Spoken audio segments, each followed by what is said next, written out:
profunda conhecedora da doutrina e divulgadora. Seja bem-vinda, para nós é um prazer enorme, tá, Ditinho?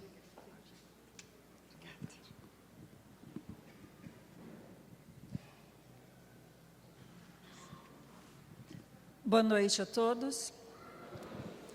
É com alegria que nós estamos aqui nesta noite, estando com você e agradecendo a tua presença, porque nos dá a oportunidade de nós refletirmos um pouco sobre Jesus, sobre o Evangelho de Jesus e a importância dele na nossa vida. Então, gratidão aos dirigentes, a Vilma, que nos convidou. É a terceira vez que nós estamos aqui, nesta casa. E é muito bom ver a casa com muitas atividades, oferecendo atividades aos participantes, estudo, trabalho. E é tudo isso que nós precisamos para nos mantermos conectados no nosso propósito de estarmos aqui neste planeta Terra, trabalhando pela nossa evolução espiritual. Nós sabemos a dificuldade que muitos irmãos têm encontrado nos momentos atuais, convivendo hoje com a violência, com um índice de violência aumentando assustadoramente. E às vezes as pessoas perguntam: será que o planeta está esquecido de Deus? Será que o nosso governador planetário, o Cristo de Deus, esqueceu-se de nós? Nós temos visto pessoas adoecendo. Hoje os hospitais, os consultórios médicos, com filas intermináveis. Se você ligar procurando uma consulta médica, é para muito tempo depois. Então, o que é que está acontecendo conosco? Pessoas sem paciência. E quando começamos a conversar com as pessoas, rapidamente alguém diz: olha, eu já estou no meu limite. Então, o que está acontecendo com essas nossas emoções? Por que é que estamos adoecendo nessa situação?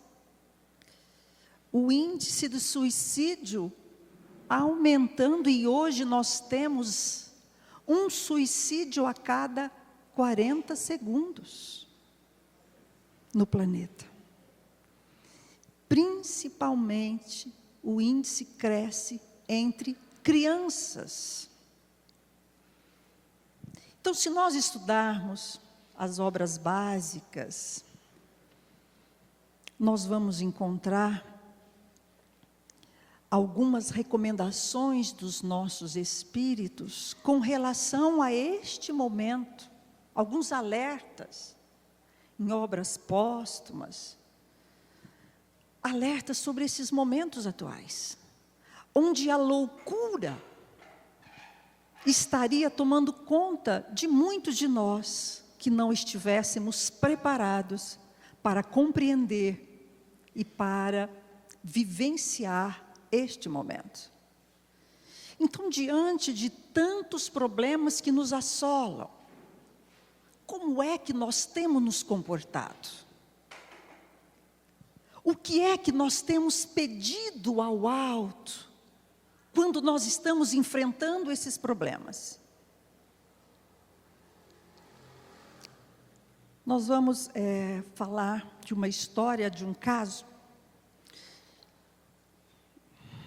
Deixa os amigos. Boa noite. Caminhava um sábio com os seus alunos por entre estradas tortuosas. E de repente eles encontram um homem que estava de joelhos porque o seu carro estava num atoleiro. E ele de joelhos orava a Deus, pedindo que Deus viesse e o ajudasse a tirar o carro do atoleiro. E o sábio passa com os seus alunos, observa aquela situação e segue em frente. Mais alguns quilômetros, outra situação semelhante. Um outro homem, que também tinha o seu carro num atoleiro. Mas, diferente do primeiro, este homem esbravejava, reclamava, mas estava ali tentando tirar o carro. E o sábio, então, pediu que os seus alunos ajudassem aquele homem. E os alunos ajudaram e rapidamente tirou-se o carro do atoleiro e o viajante seguiu a sua viagem. Mas os alunos, inconformados, questionaram o professor e perguntaram: mestre, por que é que nós não auxiliamos o primeiro homem, que era um homem penitente, que estava de joelhos, orando a Deus?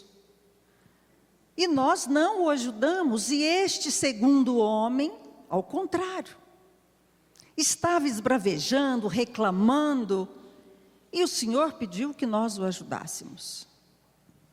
E rapidamente o professor disse: eu fiz isso sim, porque o primeiro homem estava lá, de joelhos, esperando que Deus ou o alto viesse resolver um problema que a ele competia resolver. Já o segundo, por ignorância, estava assim esbravejando, mas fazia o que lhe competia fazer e mereceu a nossa ajuda. Então, meus amores, diante de tudo isso que nós estamos vivendo, com problemas de relacionamento, problemas em casa, no trabalho, no trânsito, em todos os lugares, como é que nós temos esperado a ajuda, o auxílio divino? O que é que nós temos pedido ao alto? E para nos ajudar nessa reflexão, nós vamos buscar um texto do evangelista Marcos, capítulo 10, versículo 46. E diz o evangelista que Jesus saía de Jericó, acompanhado por uma grande multidão que o seguia. E passando por uma estrada, tinha um homem, um mendigo, cego de nascença, de nome Bartimeu.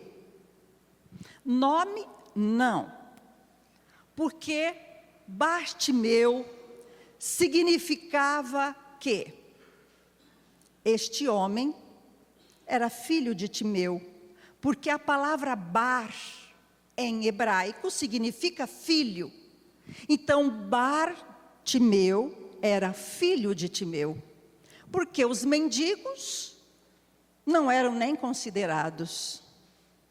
E esse mendigo, então, estava na estrada, e percebendo que a multidão se aproximava, ele pergunta para as pessoas que estavam ao seu lado: quem é que vem aí?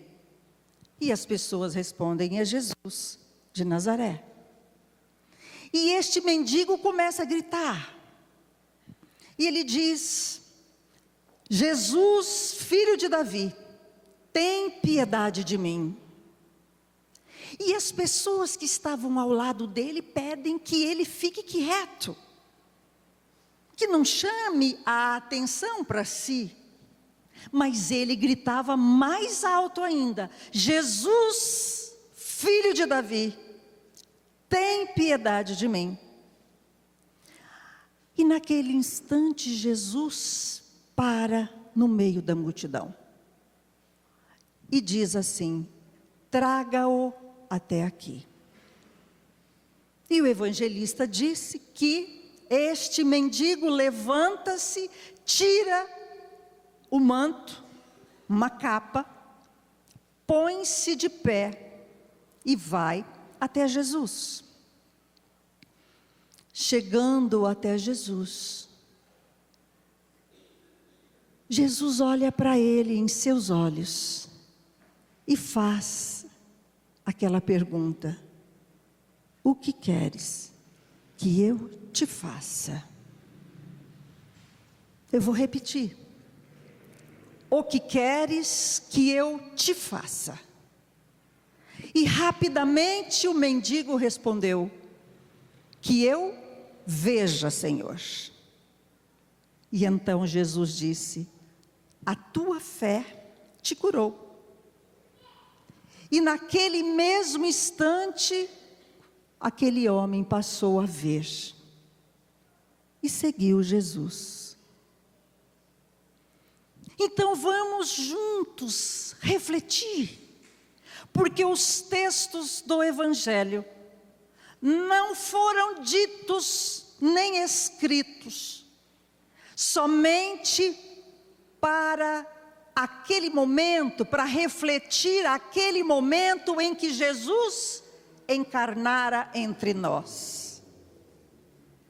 Mas os textos são para serem aplicados em todos os momentos deste planeta até que ele atinja a sua maioridade e chegue a ser uns mundos felizes. Então é preciso que nós analisemos isso. E vamos começar pelo mendigo. Quem será que é o mendigo hoje, aos nossos olhos? Senão aquele que vive de esmolas dos outros, esmolas afetivas, aquele que desconectou-se com si mesmo, que perdeu a sua autoestima, que esqueceu quem é, esquecendo que é um filho de Deus. Então ele desconectou-se de si e fica aguardando que as pessoas, que o alto venham e resolva os seus problemas, por não acreditar-se mais em si. É aquele que se diz: eu estou infeliz, porque fulano não me ama mais.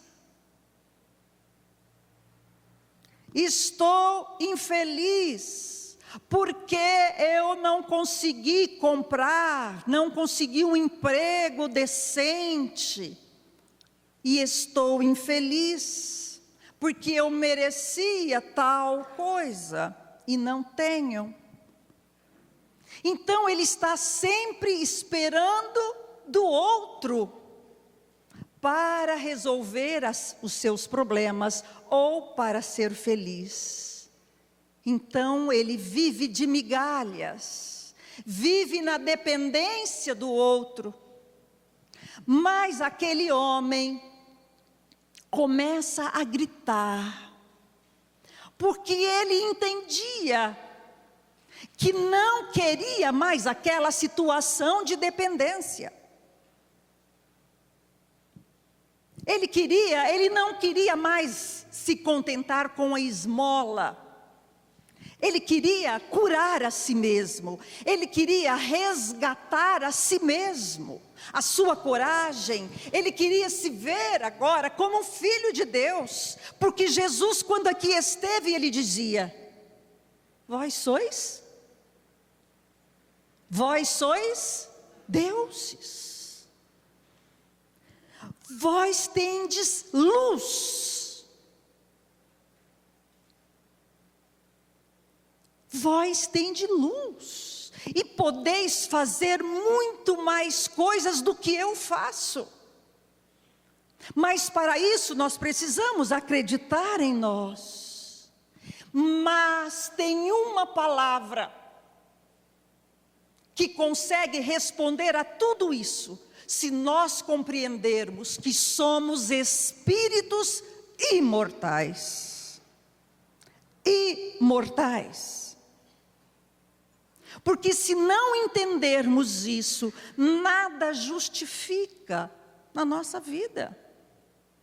Mas quando entendemos que somos esse espírito imortal, que estamos em trajetória por esse planeta e por outros por qual passamos ou passaremos ainda, até atingir a pureza de espírito, então tudo aquilo que nós estamos passando são consequências da lei de causa e efeito, por escolhas nossas equivocadas no passado, escolhas contrárias às leis divinas.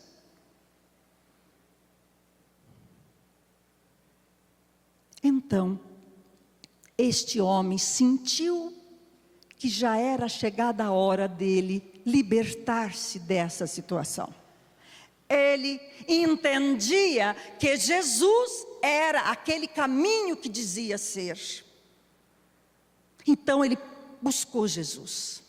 Porque Jesus representava naquela hora a ética, a justiça, o amor, a misericórdia divina. E naquele momento, então, ele deixa o manto, segundo o evangelista. Mas que manto era este? Que manto será?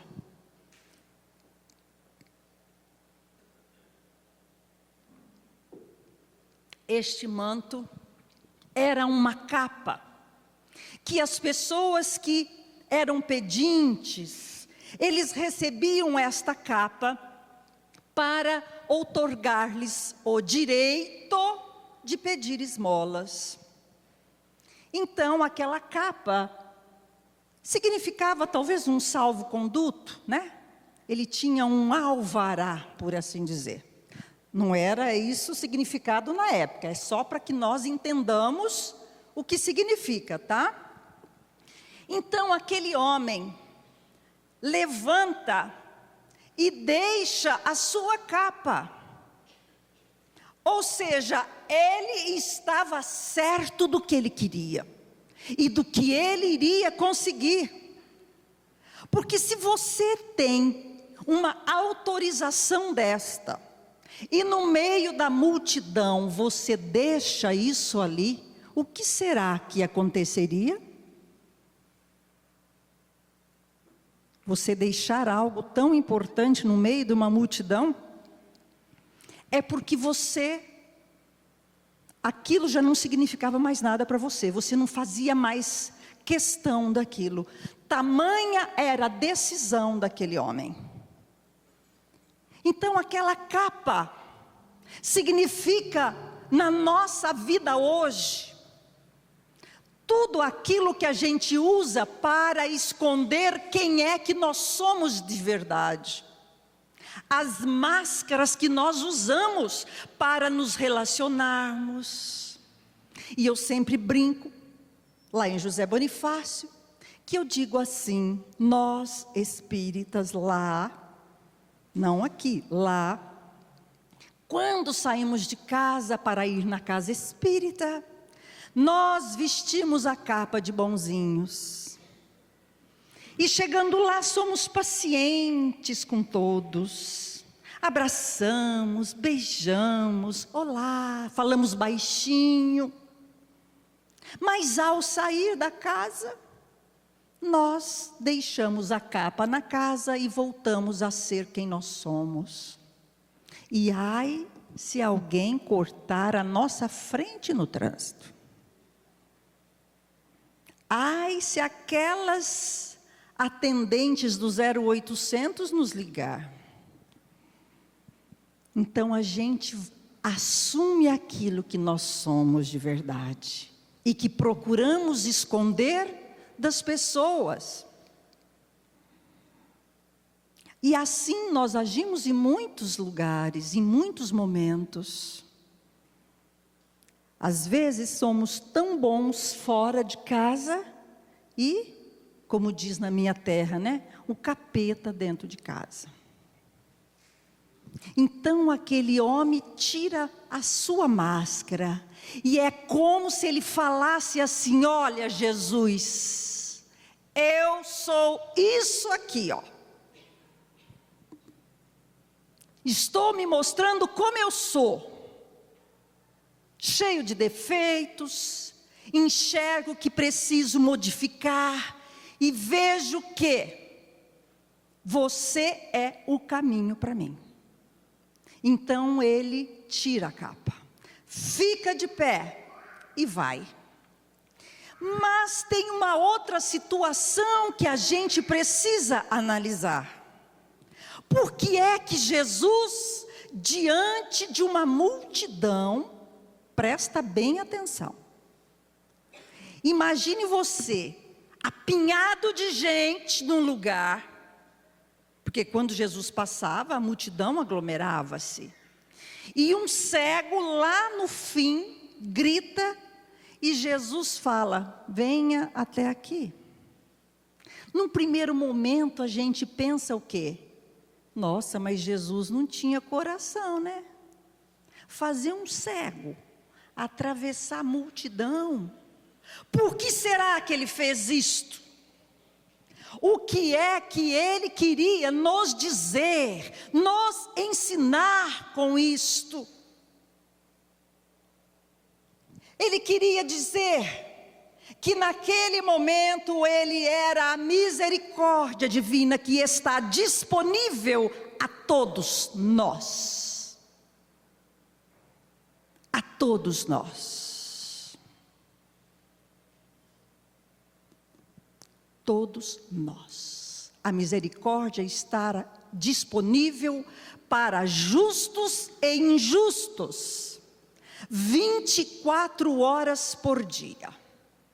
Mas é necessário que nós busquemos isto, porque o Evangelho diz que Deus é amor, como João dizia, e que Deus está presente na vida de todos nós. Alguém tem alguma dúvida disso? Não. Deus está presente na tua vida, mas para você sentir isto, para você perceber esta presença, você precisa estar em Deus.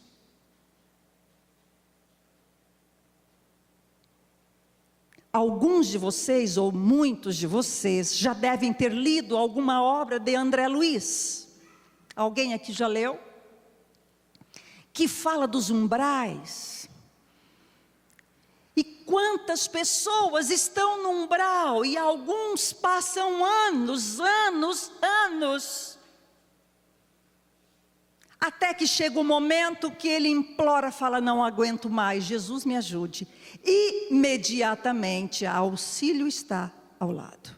Ou você acha que no umbral não tem espíritos amigos, não tem benfeitores?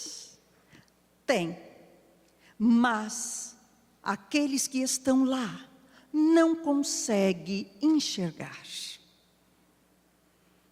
Então naquele momento Jesus fala: venha até mim, porque ele não considerava aquele homem um mendigo, e se Jesus fosse até ele, era como se estivesse passando a mão na cabeça dele e falar: não, realmente você é um incapaz. Eu venho até você porque você é um incapaz. E Jesus não queria dar esmolas para ele. Jesus queria dar a cura definitiva.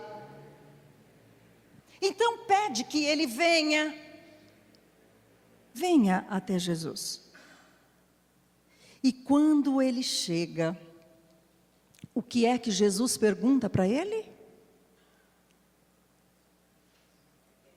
O que queres que eu te faça? Novamente a gente fica assim, que perguntinha, né, de Jesus. Você perguntar para um cego O que é que você quer que eu faça para você? Não parece óbvio, pessoal? Sim ou não? Parece óbvio, porque se é cego, ele quer ver. Se ele é um aleijado, ele quer o quê? Andar. Mas por que será que Jesus pergunta isto? O que você quer que eu te faça de verdade? Jesus sabia tudo o que tem para nos oferecer. É como se ele estivesse com um cardápio. Olha, eu tenho tudo isso, mas o que é que você quer que eu te faça? E naquela hora, Bartimeu respondeu o quê? Eu quero? Não ouvi. Eu quero ver, quero enxergar. O que é que ele falou? Quero ver ou quero enxergar? Será que tem diferença? Tem. Naquele momento, Bartimeu respondeu: eu quero ver. E tem diferença. Porque enxergar é quando eu enxergo, eu não faço nenhuma análise profunda de nada. Mas quando eu falo que eu quero ver, é como se eu penetrasse profundamente naquela situação para ver todos os pontos que existem nela. Então Bartimeu não queria só enxergar, não, mas ele queria ver. Talvez ele quisesse ver os caminhos que Jesus tinha para mostrar para ele daqui para frente. Ele queria ver onde é que ele havia se equivocado, onde ele havia falhado. Será que tem diferença isso para nós? Porque a gente acha que todo cego quer enxergar, mas não é assim. Muitos gostam daquela situação e não querem mudar. Gosta de se sentir coitadinhos, usa aquilo como desculpas para não mudar, ou por preguiça, mas não querem sair daquela situação. Quantas pessoas que você conhece que são hipocondríacas? E lá em José Bonifácio, às vezes numa rodinha, se você falar assim: nossa, eu estou com uma dor na minha coluna, sempre vai ter alguém que fala: é porque você não conhece a minha dor. Não é assim? Já ouviram algum caso assim? Você não sabe do meu problema. Então tem pessoa que acostuma com aquela situação e ela não quer mudar. Então Jesus colocou ali: olha, o que é que você quer? A cura dos sintomas, que é enxergar, ou você quer ver, que é curar a causa? E a resposta dele foi certeira: eu quero ver. Eu quero ver. E o que é que Jesus falou? A tua fé te curou. Você está pronto agora. Porque a partir de agora você vai ver com consciência e vai ter a oportunidade de mudar de vida. Mais para frente nós vamos encontrar em Atos dos Apóstolos, capítulo 3, versículo 1. Quando João e Pedro entram no templo Formosa para orar, por volta da hora 9.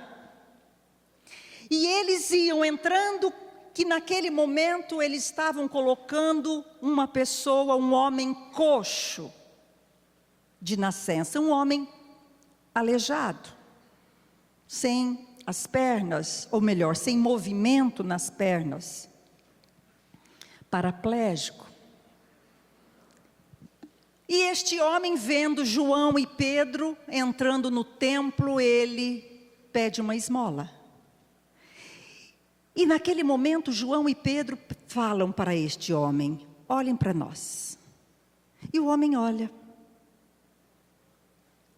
Após, imaginemos aqui, uma análise periespiritual daquele homem, Pedro fala para ele: eu não tenho ouro nem prata para te dar, mas o que eu tenho eu te dou. Levanta-te e anda.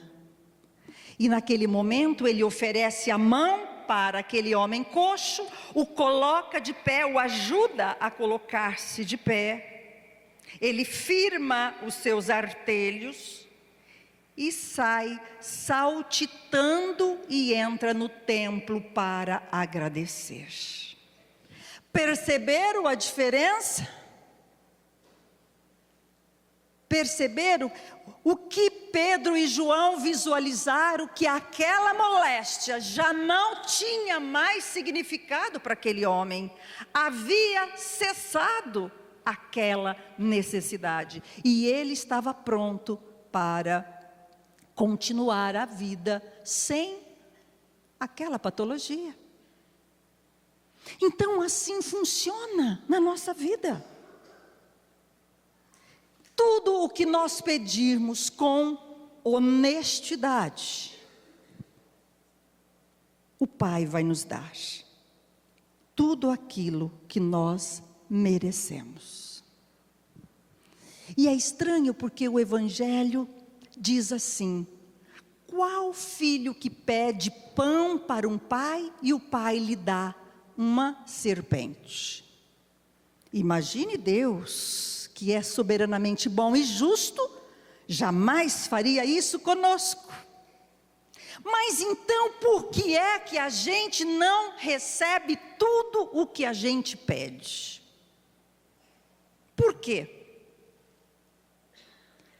Ocorre que ele sabe diferenciar o pão da serpente. Nós não sabemos. E muitas das vezes nós brigamos e pedimos a serpente. E ele vai nos dar o pão com certeza. Às vezes nós brigamos por uma coisa que irá nos infelicitar mais tarde. Então por isso que Jesus nos faz essa pergunta, e vai fazer toda vez que nós pedirmos algo, Ele vai te perguntar na acústica da tua alma: o que você quer mesmo que eu te faça? Você está disposto a ver? Porque será que todo paralítico quer andar? Será que nós, que conhecemos a doutrina espírita, que conhecemos o Evangelho de Jesus, que conhecemos a primeira revelação, onde aprendemos com Moisés, o código de justiça, que são os 10 mandamentos, aprendemos há 3.300 anos lá atrás. Quantos passos nós já demos em direção à nossa melhora interior? Estamos como paralíticos. Queremos ajuda, mas não queremos mudar. Queremos que Ele resolva o nosso problema, mas não queremos ir nós em direção da causa e mudar. Então existem duas causas para as nossas dores, os nossos problemas.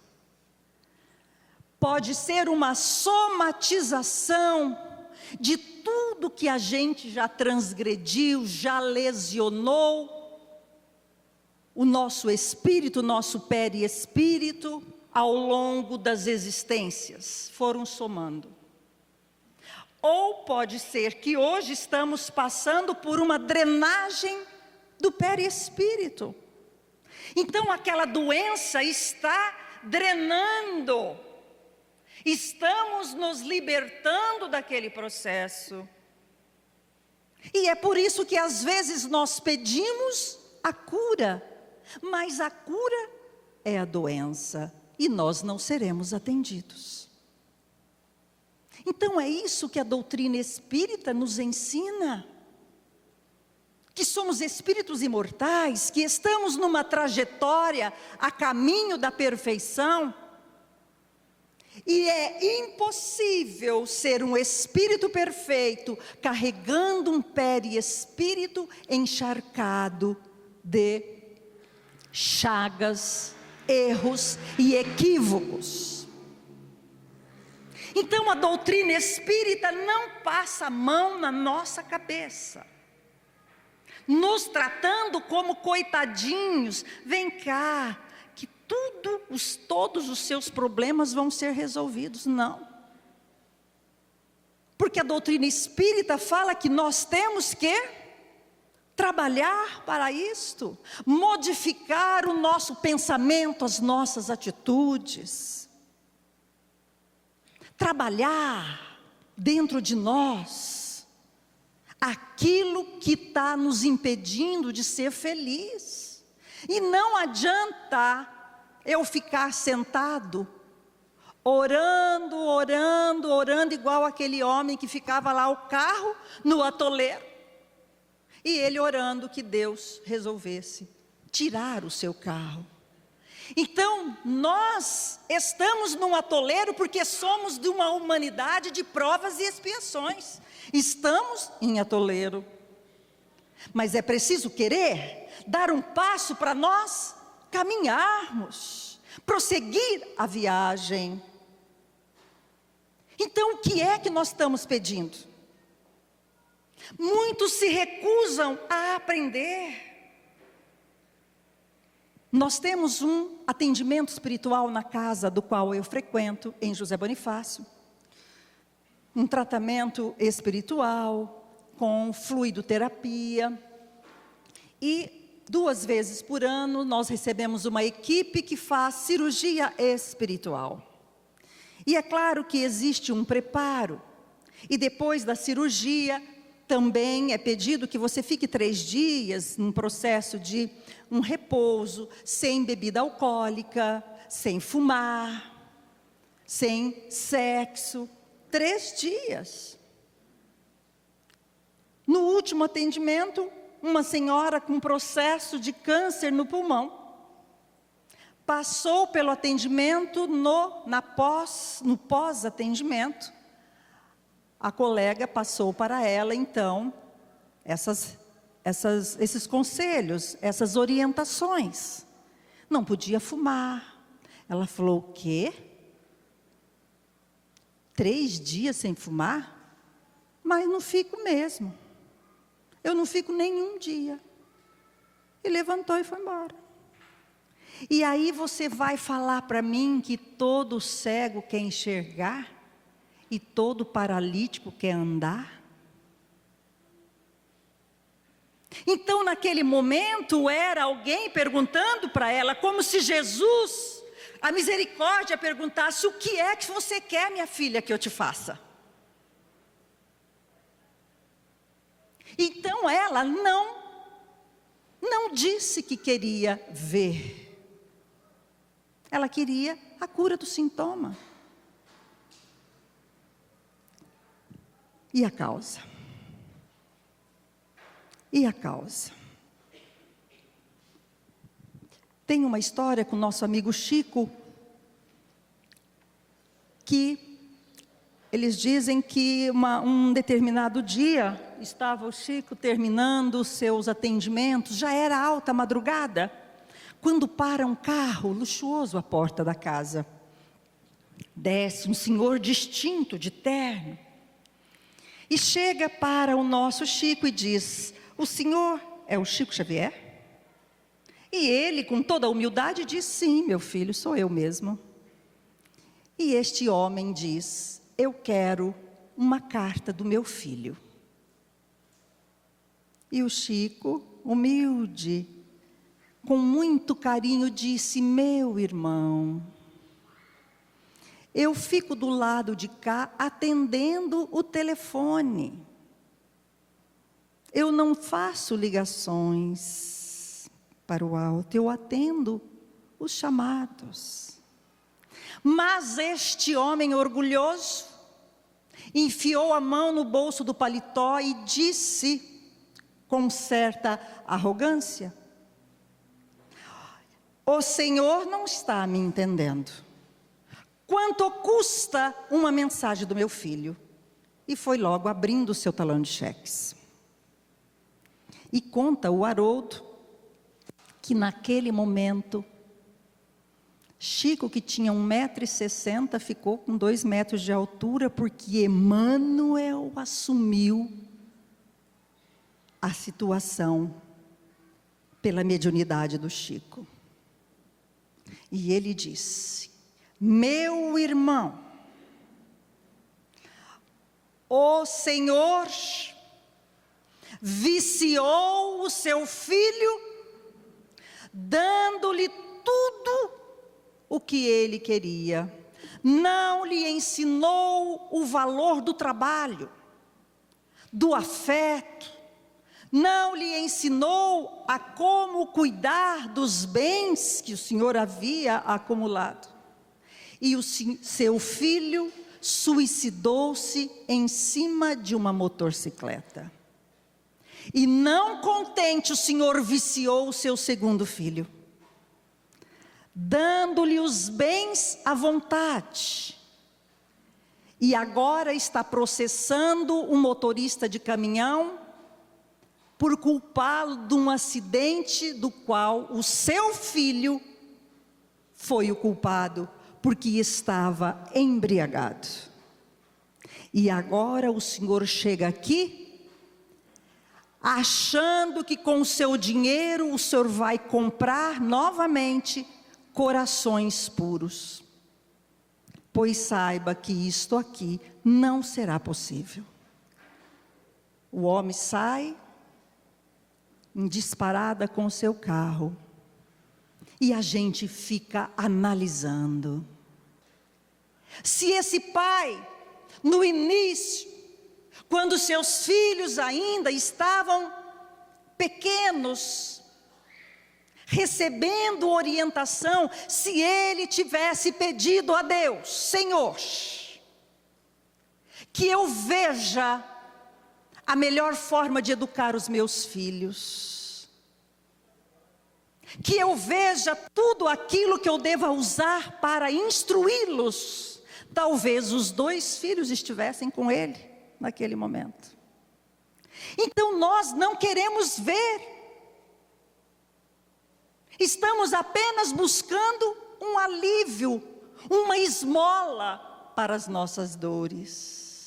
Mas neste momento em que estamos vivendo, num processo de mudança do nosso planeta para um mundo regenerado, não temos mais tempo para brincarmos. E é por isso que Paulo, na sua carta aos Efésios, capítulo 5, ele diz: desperta, vós que está dormindo, levanta-te dentre os mortos, porque o Cristo te iluminará. Então, quantos de nós estamos dormindo, esperando, sabe-se Deus o quê? Esperando o milagre que vem do alto. Mas o milagre já veio, quando ofereceu tudo para você que você precisa, que nós precisamos, para nos tornarmos espíritos bons, puros, saudáveis. Mas nós não queremos fazer a nossa parte. Queremos que Ele faça tudo. E vamos permanecer dormindo. Mas talvez não tenhamos tempo para despertar novamente neste planeta Terra, que futuramente estará sendo um planeta de regeneração. Então este é um dos milagres do Evangelho. Despertar-nos enquanto é hoje. Levanta-te dentre os mortos. Levante hoje, peça ao alto: Senhor, eu quero compreender a minha patologia. Eu quero ver, Jesus, o papel que aquelas pessoas que eu não gosto, eu quero ver o papel delas na minha vida. O que é que elas representam para mim? Porque aí eu vou deixar de ser ranzinza, reclamão, e vou aproveitar melhor aquela oportunidade de convivência com elas. Então é isso que Deus tem para oferecer. Por isso ele pergunta: o que você quer que eu te faça? Você quer mesmo ver? Ou você só quer enxergar? Mas você vai me dizer assim: é muito difícil tudo isso. O discurso é bom, mas a prática é difícil. É ou não é, pessoal? Mas nós vamos encontrar no livro Paulo e Estevão um manual muito importante que vai nos ajudar neste momento em que a gente está mais perdido. Alguém aqui já leu o livro Paulo e Estevão? 1, 2, 3, 4, 5, 6. Bom, quem não leu, leia. É um dos livros mais lindos da doutrina espírita. Foi um livro escrito a 3 mãos, segundo o nosso Chico. Ótimo, aqui ó, quem não conhece o livro ao vivo e a cores, como se chama? Anália. Anália está lendo, né, Anália? Já leu e está relendo? Presente, perfeito.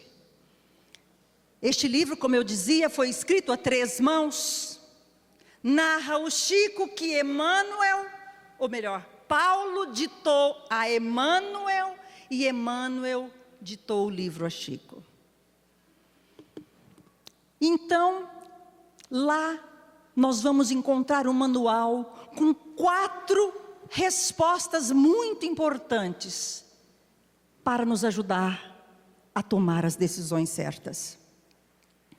Conta-se que Paulo, ainda Saulo, estava, após aquele momento em que ele havia, nas portas de Damasco, havia recuperado a sua visão, voltado a ver, ele mudou a sua vida e foi tentar, depois do conversa com Ananias, foi conversar com os pais, com os amigos, e todos o abandonaram. E ele, muito triste, no momento, e ele roga a Jesus que enviasse da misericórdia divina um momento que pudesse lhe apaziguar o seu coração. E naquele instante ele foi retirado do corpo físico e teve um encontro com Abigail e Estevão. Estevão era irmão de Abigail, e Abigail fora noiva de Saulo. E depois Saulo ocupava um cargo importante, mandou apedrejar Estevão, sem saber que era irmão da sua noiva. E quando naquele momento ele recebe, Saulo recebe agora a visita, ele vê Estevão e quer pedir perdão, e vê Abigail, e ele começa a se lembrar de tudo que eles poderiam ter vivido juntos, tivessem se casado, dos filhos que teriam, e ela então pede que ele se cale. E ela diz para ele: Saulo, Saulo, você foi um vaso escolhido por Deus. Coragem, levanta, prossiga. E ele então naquele momento ele faz a primeira pergunta: mas Abigail, como eu vou compreender os desígnios do Cristo? E ela diz, a primeira resposta, ama. Só quem ama consegue enxergar mais profundamente. Existe um ditado chinês que qualquer pessoa pode abrir um fruto e contar as sementes que tem no fruto. Mas ninguém é capaz de abrir uma semente e contar quantos frutos tem naquela semente. Só quem ama enxerga mais profundo, e é com esse olhar que Jesus nos observa. Ele não enxerga as nossas deficiências, mas as nossas possibilidades que estão latentes dentro de nós. Tudo aquilo em que a gente vai se tornar um dia. Então quem ama consegue ir mais longe, e este é o conselho: se está difícil a tua vida, ame mais, que a compreensão virá. E tudo vai ficar mais fácil quando a gente compreende a situação. O problema diminui. Mas aí Saulo diz assim, verdade mesmo, porque Jesus recomendava até que a gente amasse o inimigo.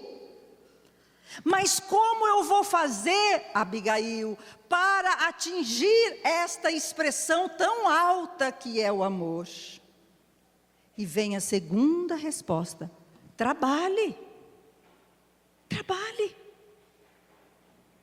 Nada vem de mão beijada para nós.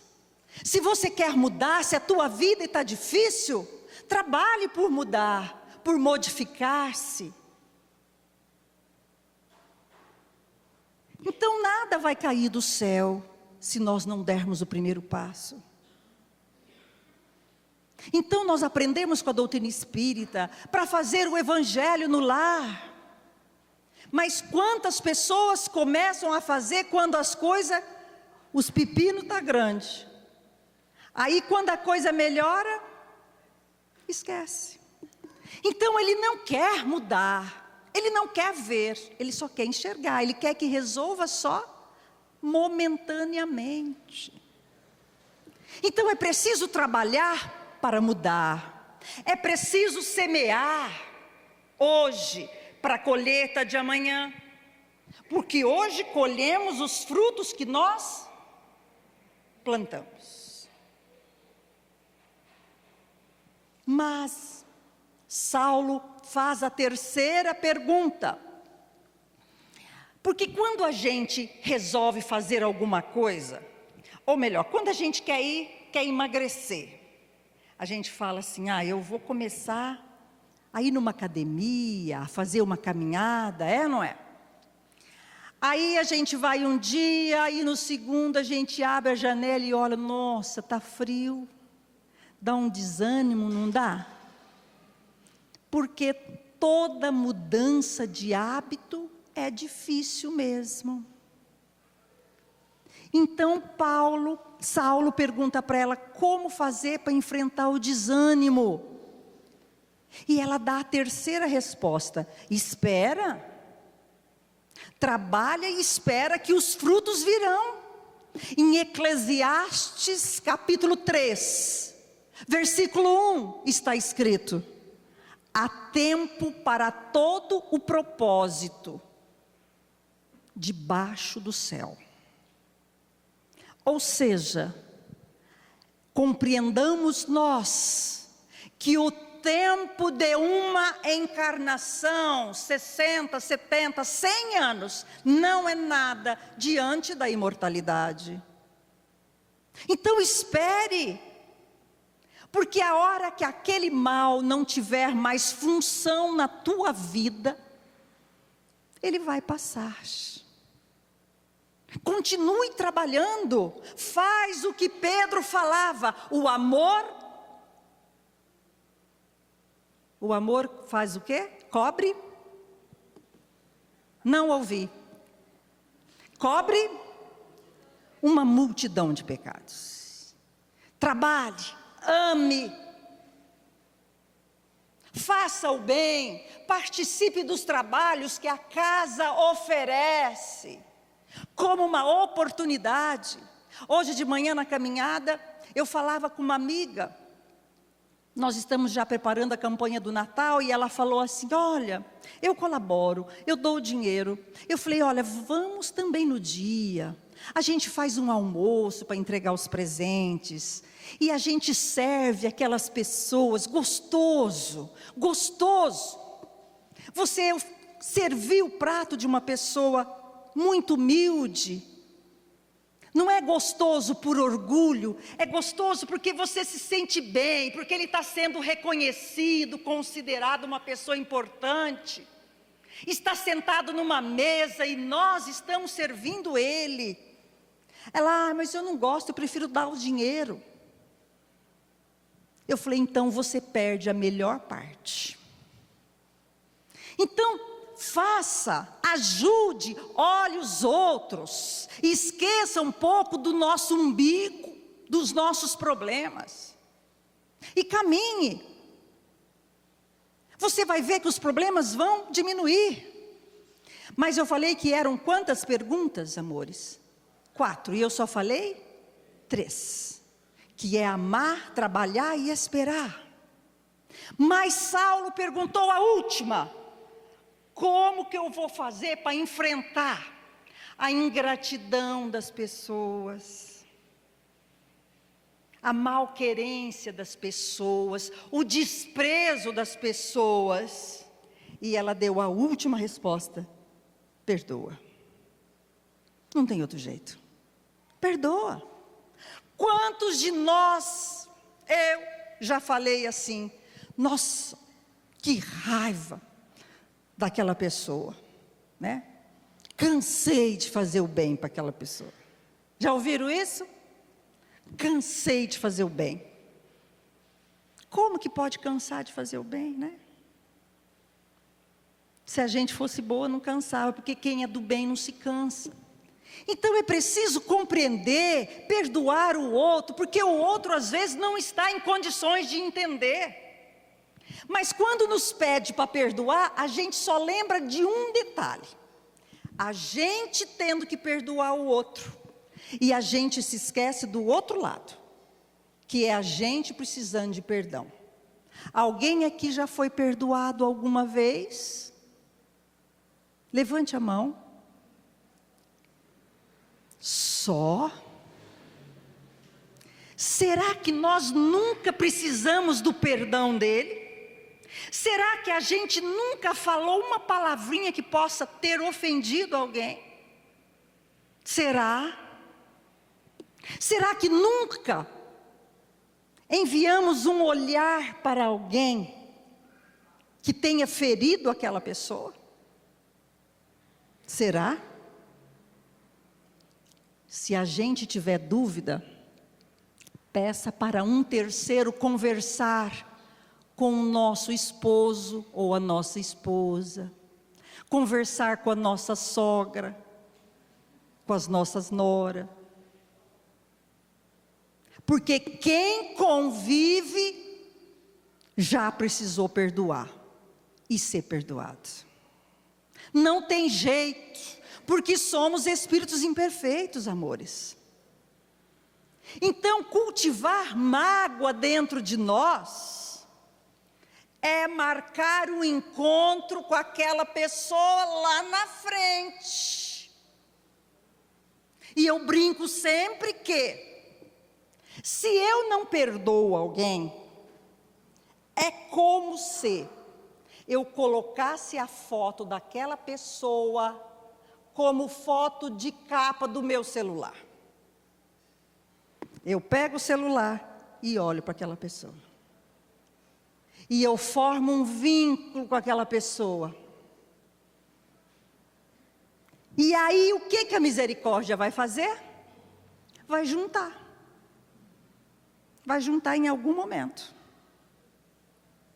E aí a gente porque vai chegar uma hora que a gente desencarna, é ou não é? Que é normal. Se você não sabia disso, fique sabendo.